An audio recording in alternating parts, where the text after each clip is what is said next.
Hey, it's Kisha here with Defending the Early Years podcast. We'll be focusing on amplifying the voices of early childhood educators, advocates, and all of those who love children. Hello, everybody, and welcome to another episode of the Defending the Early Years podcast. It's Kisha Reid here, and today I'm so delighted to bring in a old dear friend, Madeline. Hello, hey Madeline. Hi. Hey, everybody. How are you? I'm Hello. Madeline.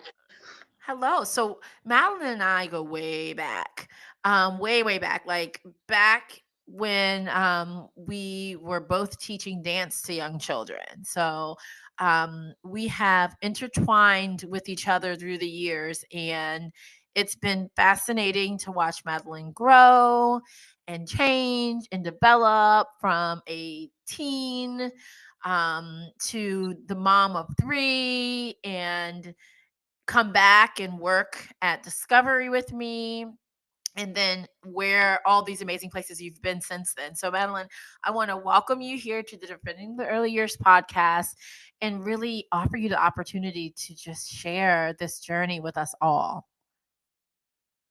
Okay, sure. That's it's a long one, like you mentioned. Yes. We've known each other for so long. Um, yeah, I was thinking about that, like how we've known each other and the things that have really connected us. And so much of it is just like the things that are inspiring to us, the things that were, kind of works of our heart, like dance being such a creative out, like at its core, just movement and dance being one of the greatest forms of like divine inspiration. And that's kind of how we connected.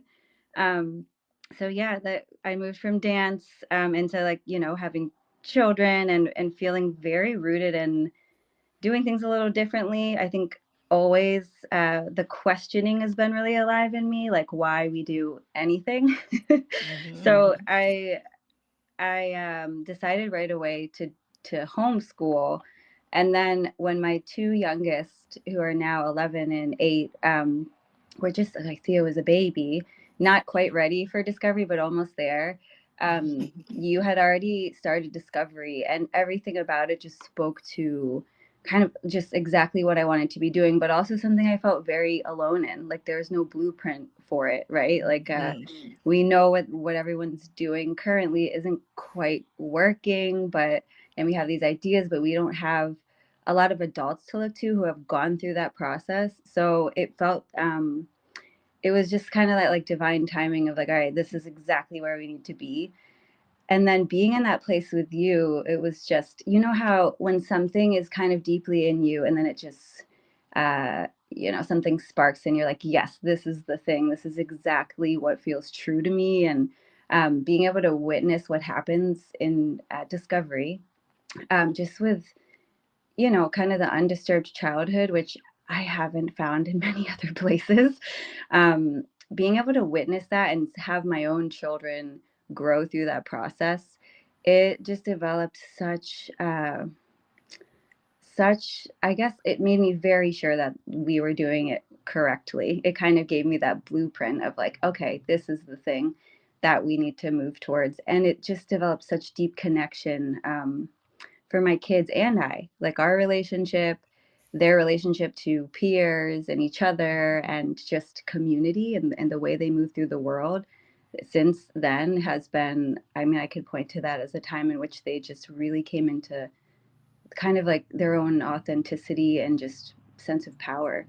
And so, Well, the way that you were inspired by Discovery and the philosophy is the same way that I was inspired by you, because I don't remember completely, but I feel like I remember that the way that we came back into contact with each other was through maybe through me like seeing your posts online as a mom yeah. and immediately feeling aligned with what you were doing with your family and what I was doing and trying to do and develop and grow at Discovery. So I think while you were being inspired by me, I was also being inspired by you.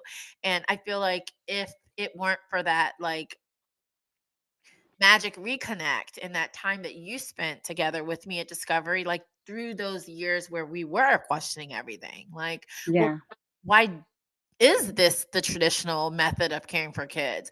Why does this work? Why doesn't that work?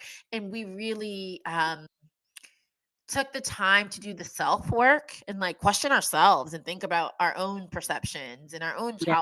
childhoods. And it was such an important aspect of the process to have someone who is fully bought in and from their soul believes and is willing to put in the work, because it is hard work, like self work to Gosh, I know.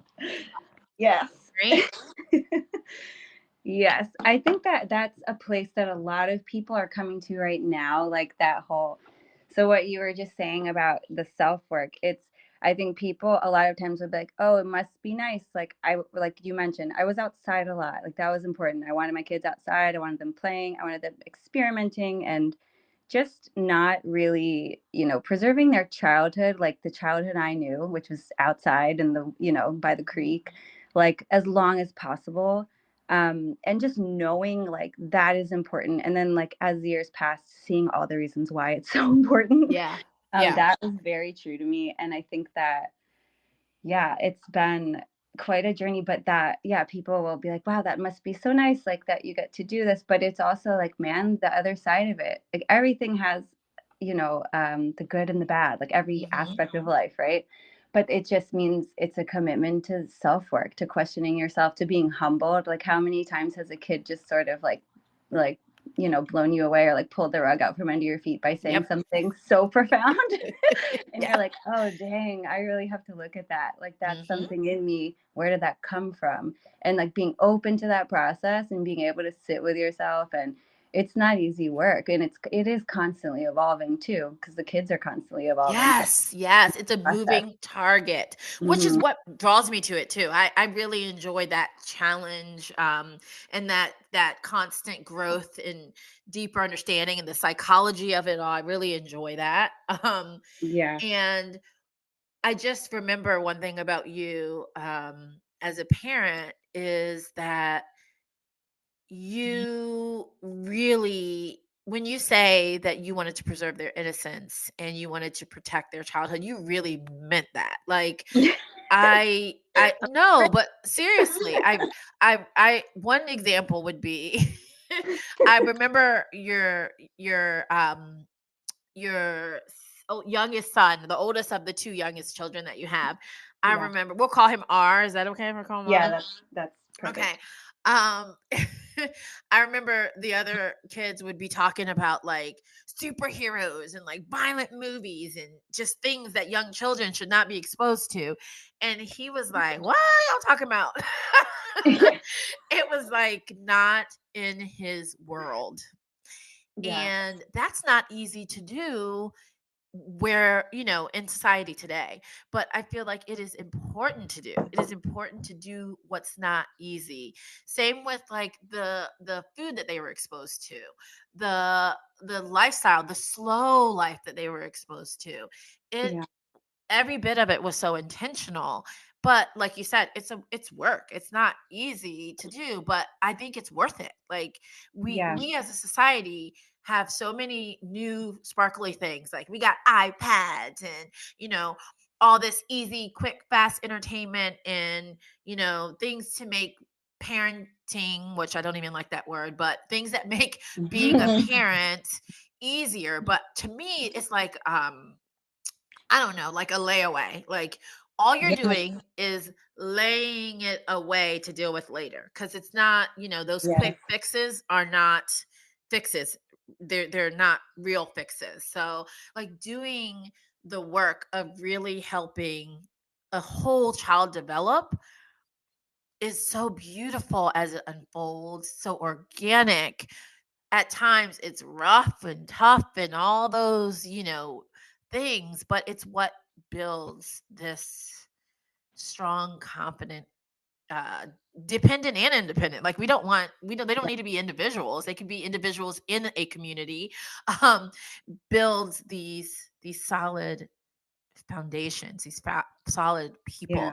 And some people will say, well, and I want to know how you respond to this when people just assume that, well, you must be privileged. Well, it's really hard for us to make the decision because I have to do this, this, and that. So sorry, I have to put him in front of TV or whatever.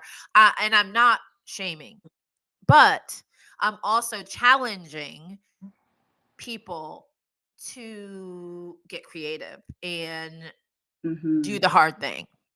Mm-hmm. So, what do you say when that's the response of people? When they say, "Oh, must be nice, must be privileged," or Yeah. "You can do Yeah. that, but I can't." What do you say? What is your feedback on that? Well, to me, first I'll speak to my like the value for me is connection. So when I say that, I know as far as like just let's talk about behavior, which is such a loaded word, but Mm-hmm.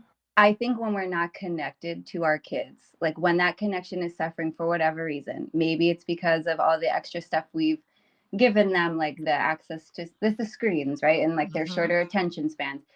It's just kind of math, like the more time and presence, really, I'll say, because we don't always all have the time, like in this society. I want to acknowledge that for sure. Yes. There's a demand for our time, like elsewhere, just to survive. We have to work, we have to do all those Yeah. things. Mm-hmm. But those moments when we are together, being really intentional about creating those moments, first of all. And if you have to, like, to me, I would say what people would say is a sacrifice. Like maybe adjusting your schedule to have more time, even though that would mean a little less income. Like I that's a worthy sacrifice if it means Mm-hmm. maintaining the connection my kids have to me and to themselves. Because it's those moments when we have a lot of tension, I notice it's like, okay, we've been really busy, we've been moving fast, the connection between us isn't as strong, and so they're really not respecting me as a human, me and my words, and like they're not as prone to be like not agreeable, but like connected in relationship. It's not as Yeah. much back and forth when I haven't nourished our relationship. It's like any other relationship. So I am a single mom. Like I don't have that much time. I would say, I mean, you make a sacrifice everywhere. You sacrifice your time with your kids, and then you do have to deal with a little bit of more friction within your relationships with them, or you make different sacrifices elsewhere and you strive to maintain that. But I do think we're loaded with stuff that like hijacks attention spans, like just the level of dopamine that children need just to maintain interest in anything is really, really high. And I think it was kind of a slow build. And I don't know if I think people are just starting to realize how much that's impacted childhood and what the repercussions are. Like to me, that's just not worth it. And so yeah, it's definitely we have our movie nights and we like I'm not that intense where we have no screens, but Mm-hmm. using it as a method of care or a way it's Or I reward or or punishment. reward. Yeah. Mm-hmm. Yes, exactly. Those things don't feel because then I'm putting this thing on a pedestal as if it has more power than me, and then that's and that just doesn't work for me, especially as a single mom because I have limited energy, like I'm one person. I know my capacity to give, like, and to be helpful. And if we're not connected, that's when I'll find myself being stressed out. So those things feel worth it to me. And then also just for them, like this time we're in of I think in the world, like it's very much rooted in a space of liberation, a lot of these choices for me. And I didn't have much of a voice as a kid. I definitely, I had a child very young. I was on my own very, very young and was very hyper independent. And I think that really sparked this kind of, the liberation work. It starts young when you see the flaws of a system very young. And so much of that to me comes from us not being connected to our own voice and from placing authority outside of ourselves. So Yes. that's at the core of all of it. And I remind myself of that in the times when I'm like, dang, I'm tired, like um I'm gonna say it's always the benefits have always outweighed any sort of sacrifice I've made every time. Mm-hmm. Every time. And Mhm. you can see it in the children. I mean, And that's the thing. Hmm. If we're present and we're paying attention, it really does, I guess I would say the term, take the edge off, because you can immediately see the positive results from what feels like sometimes a sacrifice. Yes. So your journey, and your commitment to your children and to, um, this lifestyle led you to many, many places. I think Yeah. we lost contact for a little bit, and then, the next time our lives crossed paths, you were like in a jungle somewhere. So I was like, you know what? You did it. Madeline is not playing, okay? Um, you have to fill us in on that. What's that like? What is that about?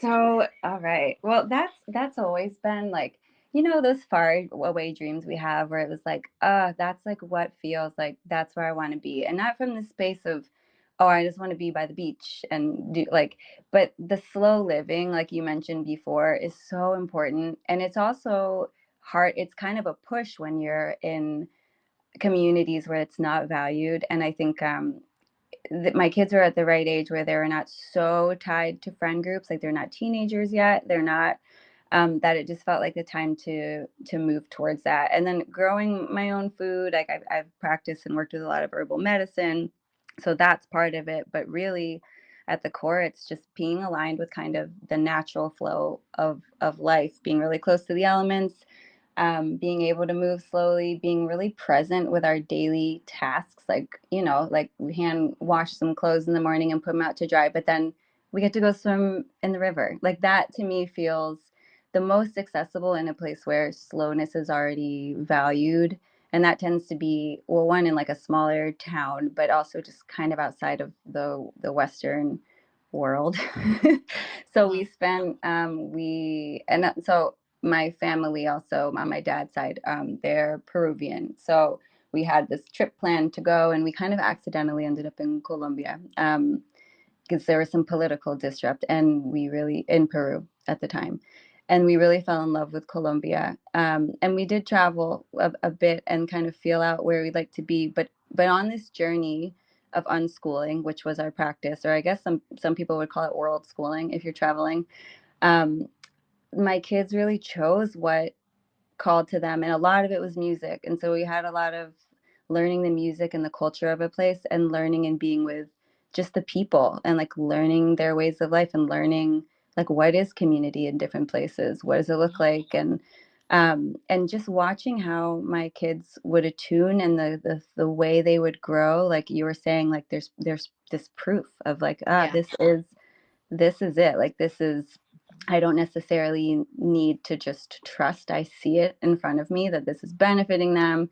Like there is a lot of time for like just picking up an instrument. Like sometimes we don't have electricity, and we don't have like, Mhm. there's days like that where it's just slow, and they really get to be with, I guess, what, boredom, I guess, is what most children would refer to it as. Like to me, those are the most divine moments of just Mhm. stillness, where you can hear yourself and you can decide, like, what do I feel like doing? I have space. And so watching them like really live that. And then, they really learned like Spanish. So there's a lot of language Yeah, immersion. I was gonna say they were like fluently speaking Spanish Yeah. and playing like songs on ukuleles, and I was like, "Whoa!" Yeah. Yeah. Well, my older son was always like, like you were saying, they'd be like superheroes, and he'd be like, "I'm gonna be over on these drums." Like, Yep, very, very, always very musically inclined, very much knew who he was, and yeah, that was because of how you had already decided you were raising your children. I mean, it was a clear, yeah, example of what offering children choice, autonomy, hmm, an opportunity to hear themselves and know themselves. It was a clear example of that. So, hmm, to watch that continue and get to see it as they flourish and grow. I mean, I can't believe your baby is a big girl now. I It's just amazing. And so that developed, yeah. and you're back and forth now, right? Well, right now I'm here because my youngest brother had a baby, and I still Oh. do birth work. So I was here to just kind of aid with them and work with some old clients, and attend some home births, Hmm. and like sort through bureaucratic stuff. But yeah, I'm here a couple more weeks. But we are rooted in Colombia right now. Okay. Yeah. And last time you were here, I know that you had an outdoor program that you put together. And that's another thing. Like, it's that in your case, you're very lucky because you're passionate about this work. You're passionate about working with young children. Yeah. Your passion is able to drive you to create programs that are perfect for your children. I mean, it just so Yeah. happens. Yeah. And that's how the pattern has been for me with my children. They've been lucky to experience different things because my passion was there at the right time. My son would have never done camps and programs and things that he did do Hmm. if it wasn't for that. Hmm. I was in the position to offer him that, but that was intentionally done. Like, this is part of the intentional work and part of the, I guess, the purpose and plan. And sometimes I think you have to create the world that you want versus, especially when it comes to this, versus expecting this society that is all shooken up and not anywhere near where where it needs to be Yeah.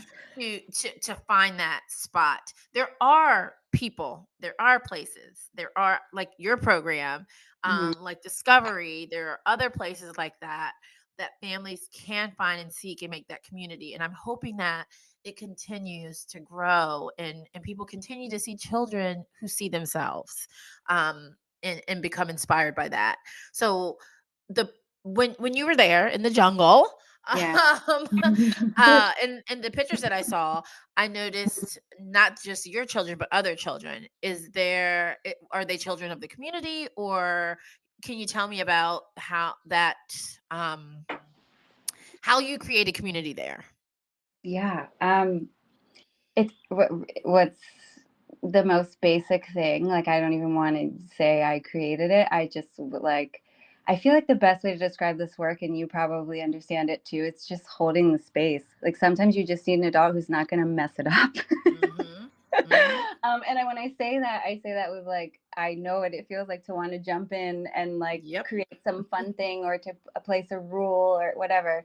But no, they were usually children who were living close by, and my kids were very used to playing outside and like wanting to play. They learned, their communication skills are pretty strong. So we they would find a couple kids, and then this group would kind of organically form, and that happened in most places. And then also there's usually like a central like cancha, like a field where kids are playing soccer and things, where it's really nice that that is kind of built in almost to the communities in smaller towns in Mhm. South America, where there's a meeting space and there's a ton of kids.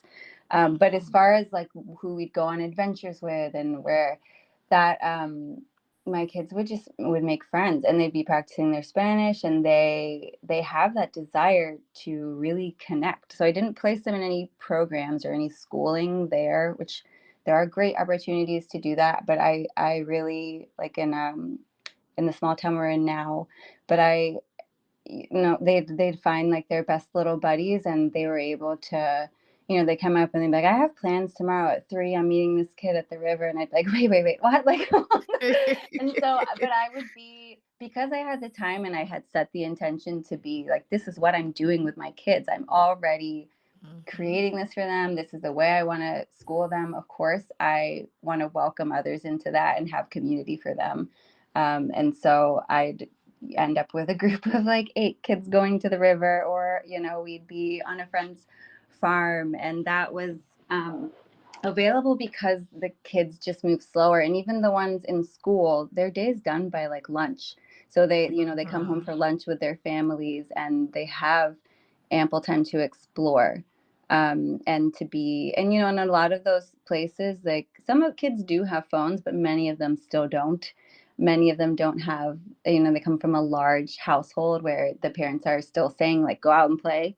um, and that I was like, that felt really good, and it made me feel really lucky to be around, because that's all I've wanted for them forever. Mm-hmm. Yeah. And then So here what I would do that you? program, but that's very intentional. I do find that here. Sorry to Mm-hmm. interrupt you. No, no, Yeah, no. I was going to ask you. So what would you tell a mom who's listening right now who really wants to slow down for her child, really values the connection in the presence and the self-knowing that evolves from this type of lifestyle. What would you tell that mom? What are like first steps? What is something that someone can do today to just kind of lean a little bit more in? oof, that is, I would say the very first step is in kind of examining fear. Like a lot of times, Mm, if my question is, if someone's like, I want to do that, and I say, yeah, why not? There's something that will come up around a fear of losing something, or a fear of it going wrong, or a fear of maybe like losing support of extended family because it's too, what is it, the word I'm looking for, like it just seems like an intensely like different path that, yeah. so I think here, especially, just beginning to ask those questions, why, like so many things we do as far as giving our own authority over to other, like the school system, healthcare, whatever it may be. Asking why, because sometimes fear is healthy, like it keeps us alive, like we need Mhm. some fear. Yeah. But being in a constant practice of asking, like, well, why am I afraid of that, and then weighing the pros and cons, like, okay, what could go wrong, but also what might go right. Yeah. And is someone going to die, am I going to really hurt someone, like, and sometimes it's just that risk assessment that, Yes. yeah, that we really, I think, are really out of practice with as adults. But that kids seem to have when they're left alone, like they develop it on their They own. really do. They Never. really do. um, so I would start with that, the examining the fear, but also just, it's hard to just give yourself a ton of time when you've been loaded up and like going and busy. And there is also, I would say, there's the kind of the detox period where stuff, and I think we see this in the classroom, where initially there's this kind of eruption where people Yep. are like almost detoxing from the old lifestyle or from the old practices, and that's something that passes. So I think knowing to And sit with that and to trust the process, which I remember you saying so much, like trust the process, yes. and it always worked. Mhm. Being with that, allowing that, and then just creating moments of presence. Like if you don't have 8 hours a day to be with your kids, like I totally understand that, but in the little hour that you do, make it slow, make it outside, make it so simple, and just make it a practice of really listening. Like these kids really want to be heard. And if they're in the school system, they don't get much opportunity to be heard. So just providing that space for them where they feel safe, where they feel like their ideas are trusted and valued. Yep, like they have a voice, and Mm-hmm. that alone makes all the difference. So, Yeah. thank you so much for coming and chatting with me and sharing your journey with us. Is there, I don't know if you have a way to be contacted, if you have a email or a website that you want to share.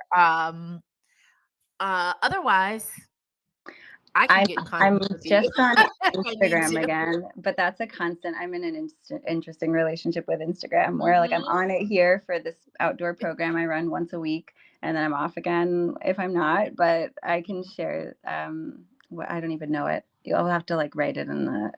Yes, I'll add it. I'll add it to I'll add it to the episode. Perfect. But thank you so much. And again, as always, I enjoy speaking with you. I can't wait to see you soon. And thank you for all that you do and the example that you set and the proof that you set that this really it can happen. It is true. It is great. Yeah. Okay, thank you, Thank you, Madeline, and Kisha. thank you everyone for listening to another episode of the Defending the Early Years podcast. Bye-bye. Bye. And that was another episode of the Defending the Early Years podcast. Defending the Early Years works to support the rights and needs of young children nationally. Learn more at DEY.org. Pay us a visit, sign up for our newsletter, or connect with us on social media. Thank you for listening. Bye-bye.